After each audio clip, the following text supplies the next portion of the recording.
Great morning, everyone. I'm Reverend Dr. Eric Brewer, and welcome to my Morning Brew. Are you ready to receive some Morning Brew?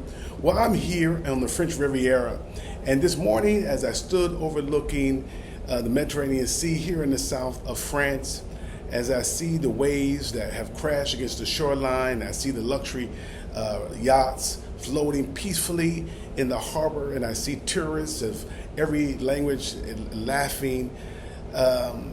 I found myself thinking about this moment, not about where I was, but about where I almost remained.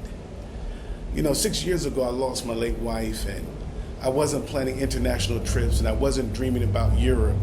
I was simply trying to survive another day. But I want you to know that grief didn't get my passport. That's my lesson today. Grief didn't get my passport. Healing doesn't erase grief, but healing expands your life beyond it. Many grieving people unconsciously stop living. They stop traveling, they stop laughing, they stop celebrating, they stop dreaming, they stop making plans. Not because they don't want to, but because grief convinces them that joy would somehow betray the one they love. Yet God never called us to build monuments to our pain. He calls us to build lives that honor the people we love. It's in Isaiah 43, verse 19. The Bible reads, "Behold, I will do a new thing. Now it shall spring forth. Shall ye not know it? And I will make a way in the wilderness and rivers in the desert." God didn't remove Israel's wilderness. He led them through it. Let me say it again. God didn't remove Israel's wilderness. He led them through it. And healing isn't forgetting. Healing is discovering God still has a place for you to go. 6 years ago, there was a global pandemic, and the world was shut down. And unfortunately, my wife had succumbed to COVID, and my late wife, and the future was uncertain. And after she passed, I wasn't thinking about seeing the world. Now, as I reflect, and I'm sitting here, a part of my European tour, last week, this time, I presented at the 10th Global Slavery Past, Present, Future Conference in Dublin, Ireland. I preached on last Friday in London. And as I walked through Ireland and went up to Holt and walked the cliff sides and taste fish and chips and just thought about just my life now, flying from London to Barcelona and here and Nice and Monaco, and in a few days I'll be in Italy and Rome and Milan. I'm lecturing at another conference there. Every destination is evidence that grief did not write the final chapter. When I reflect on my life, I did not stay stuck.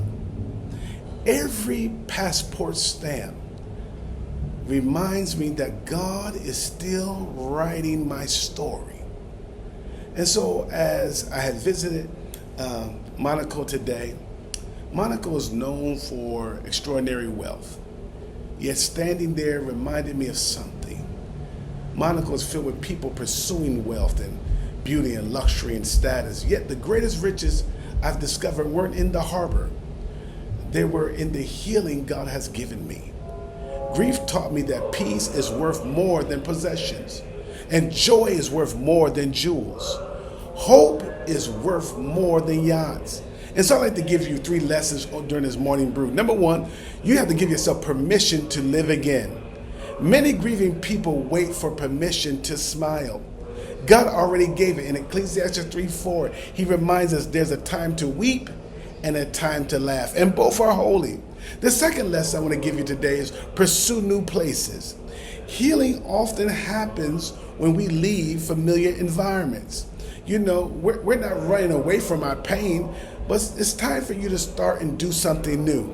You're not just going to go on, it's time for you to go forward. In my book, From Grief to Growth, a lot of people move on, but you got to move forward. You have to be intentional in moving forward and growing forward. And sometimes God heals us while we're walking somewhere we've never been.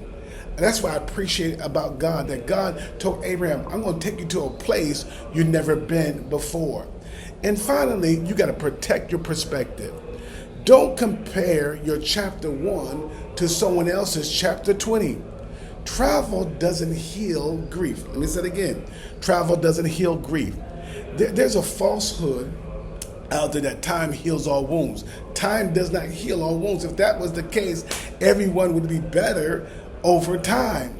But I've met people who had lost loved ones, and for decades they were still suffering from their loss. It's not time that heals grief. It is God, the healer, that heals grief. So travel simply reminds us that life still contains beauty. And that's why when I came on today, to let you know that life is so filled with so much beauty. The earth is so big. The earth is oh my goodness. There's so much out there for you to see. Don't get stuck in your grief. Don't stay depressed in the cave. And so I want to give you some action step today. Your action step for today is to reclaim one part of your life this week. I want you to visit a place you've never been, even if it's across town. I want you to try something new. I want you to say yes to an opportunity you've been avoiding. I want you to dream about something that's beyond your pain. And I want you to remember that your loved one shaped your life, but your grief doesn't have to limit it. And so as I look across the Mediterranean today, I realize something. My passport tells me where I've traveled. My grief tells me where I've been. But my faith reminds me where God is still taking me. Let me say it again. My grief tells me where I've been. But my faith reminds me where God is still taking me. Healing doesn't mean that you've forgotten the people you love. It means you decided to keep living in a way that not only honors them, but it allows you and it frees you to live your best life. Grief may have taken someone from your journey, but it does not cancel your destination. There was a simple season in my life where when simply it was just hard just getting out of bed. In fact, getting out of bed felt like crossing an ocean. But today, by God's grace, I'm crossing several oceans. Not because that grief disappeared, but because God's grace proved greater than my pain. And so I hope you enjoy this morning brew with Dr. Brewer. Blessings to you. Bye now.